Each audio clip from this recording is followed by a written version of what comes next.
Keberadaan TPA Suwung yang merusak pemandangan dan mengeluarkan bau tidak sedap tidak hanya dikeluhkan warga setempat tetapi juga wisatawan yang berkunjung ke Bali. Kondisi ini dibiarkan berlarut-larut sekian lama sehingga terkesan pemerintah tidak peduli dengan pengelolaan sampah.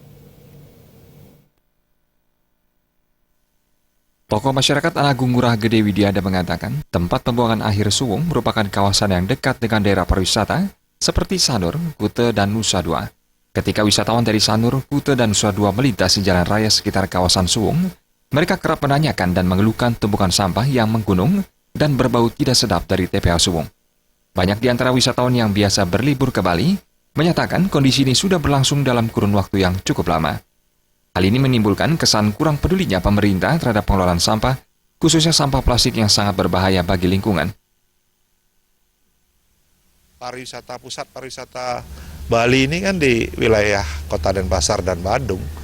Kalau ini pemandangannya seperti itu kan ini ya seakan-akan kita pemerintah ya kurang peduli terhadap bahaya daripada sampah plastik dan lain sebagainya.